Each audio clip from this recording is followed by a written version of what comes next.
For the rest of us who need supplements, how can we tell if we're getting a quality supplement? Oh, that's Is it that's okay to just go to your neighborhood discount store and pick up a big bottle? Well, first of all, the worst thing I see is people will walk into a health food store and they'll go up to someone who works in the store in the vitamin department, and they'll assume that that person is an expert in dietary supplements. Or they'll go in and say, I just saw on a TV show Dr. X, Y, or Z said I must take this supplement, and this is going to help me with this amazing thing. And so the person will just get the supplement off the shelf for them, not knowing if it's good or not. There are several ways you could safely know if the supplement is good quality. Number one, if they do independent testing. Other labs test their products that will give them, there's several labels that would indicate that what is in their product is really what's supposed to be in there, that it's good quality. Because there are a lot of rogue companies out there. You can't necessarily trust them. Then you want to make sure there are no food dyes in the supplement. Why take something with any toxic additive if you don't have to? Good quality companies very seldom will put food dyes into their supplements or preservatives that could be harmful. Then you have to look at, is a company FDA approved? There are quite a few supplement companies out there that are FDA approved. So if they're FDA approved, that's another what I call feather in their cap. Also, if you work with a health professional who has used these products for years and years, they know the companies have done extensive research, you can give them actually studies from the companies, then you know you also have very good quality. What about someone taking just a one a day? They'll just go to their drugstore and they'll say, for years they're taking their one a day multi. Is that enough? Is that good? Well, we found that the one a day with iron may actually be harmful. It's just not going to cut it, except for somebody to help them feel good with a placebo effect. I mean, there's nothing really beneficial taking a multi. There's nothing usually that would be harmful unless they're taking too much iron. And you have no idea how many men are taking supplemental iron because they didn't know that they shouldn't, but it's not going to do what they need. You need to look at what health problems does this individual have. Oh, and one thing I did forget to mention, athletes. I work with many elite athletes. The nutrient that is depleted the most is magnesium because you use a lot in physical activity. How many athletes, picture of health, have you seen drop dead? Just drop dead. And no one told them that magnesium was depleted. The first thing that happens is you start feeling numbness in your extremities, and then you can't move your extremities. Then you have trouble catching your breath, and if you don't do something immediately or get a defibrillator, heart can stop in the healthiest person because the heart's a muscle. It has to be pumped full of magnesium. And so sadly, no one is discussing this issue. And I mean, I have written articles, news stories, and yet it keeps happening over and over again. So for someone who's an athlete, pregnant women, I mean, you have to take much, much more than the RDIs for dietary supplements. You have to look at an individual's health needs. You have to look at the meds they're on. You have to look at their age, their sex. Are they obese? Are they too thin? You have to look at the whole picture and plan a program that works for that individual. And then with my clients, I'm very cautious. Even if we're going to give them a dietary supplement, we usually try one at a time if they've never taken it, and give it for about a week, and then if they're doing well, we'll add the second one, and then we'll have them come back. How do you feel? Are you feeling better? Are you feeling the same? Are you feeling worse? If you're feeling worse, once you start the supplement, it's not right. But we also look at blood tests. You could tell the deficiency of D with a blood test. You could see if you're overcalcified with calcium in a blood test. One thing you can't really tell is magnesium deficiency.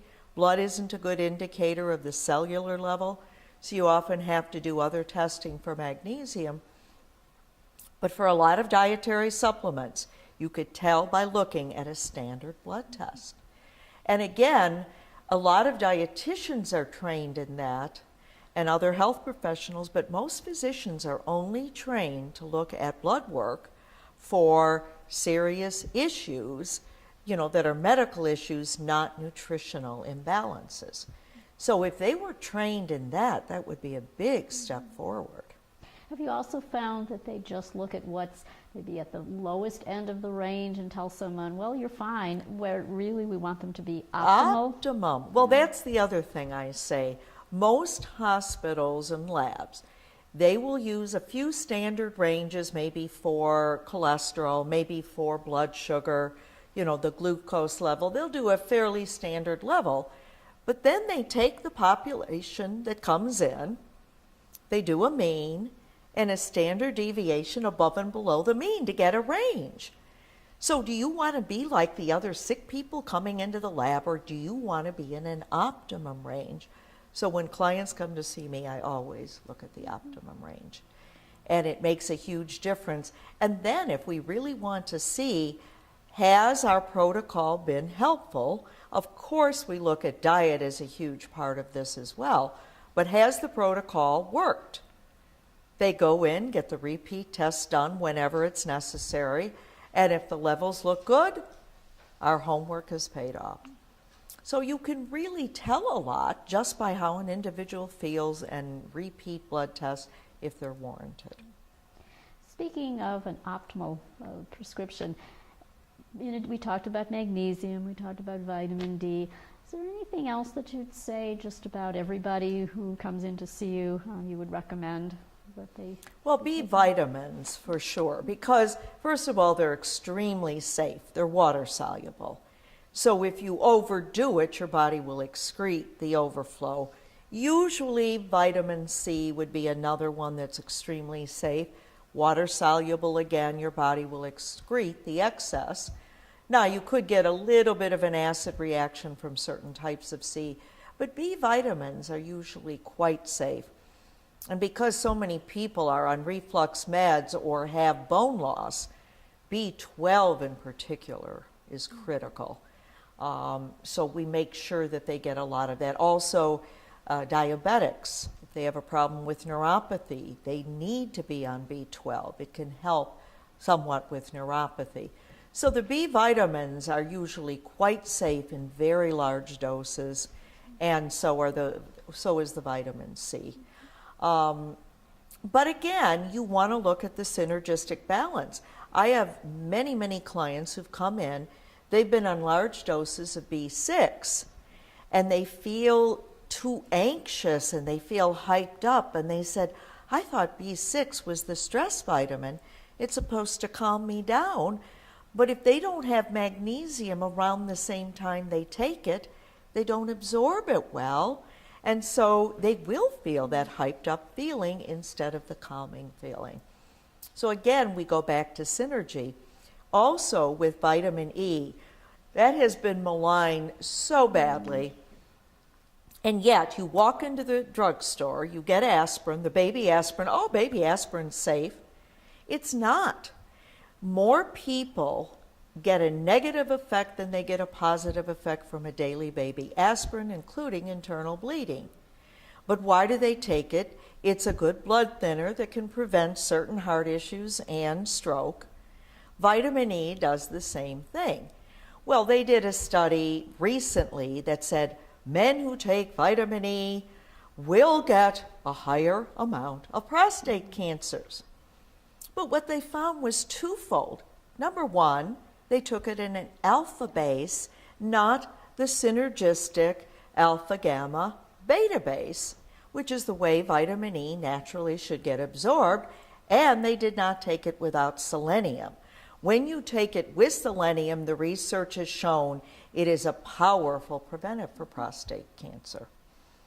So you do have to look at the benefits versus the risks, but that's another one. I don't recommend mega doses of E, but certainly double, triple the RDA or the new, what they call them now, RDIs.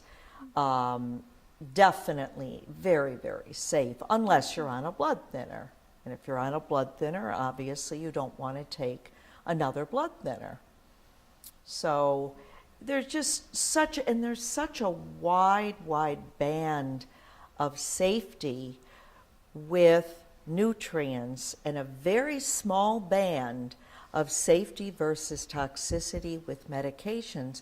And yet, most of the clinical trials that were done with supplements were done the way you would do a med trial.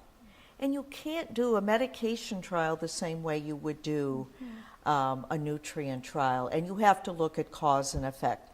In public health, we called those confounding variables. So they'll look at a population and they don't look at the fact that, oh, how many of these women were smokers, or how many of these men were alcoholics, or they don't even look at that. They just look at the supplement and look at what the health problem was. Is there a cause and effect? You cannot do that with dietary supplements because there's so many other things you need to look at. You wrote a book, and amongst your many activities. Several books. I have a children's book, too. Oh, I didn't know about that. Yes, our children's health. I finally wrote that because children who had a lot of severe behavior problems, learning problems, the physician would say, there's nothing out there that shows that nutrients help these issues. And after about 2,000 references, I said, just give your doctor a copy of the book and they can look up the references. But yes, and what's amazing, when this book was written, I would say it was very, very state-of-the-art at that time. But in nutrition, the information is it's just mind-boggling how much more we have learned through research. And we look at every research study that comes out. We look at how the study was done. Was it a good study? Were there a lot of individuals in the study? Was it double-blind? So now I would say this book, I'm ready to write an updated version of it. There's so much more new information that I would update it because we're learning so much more.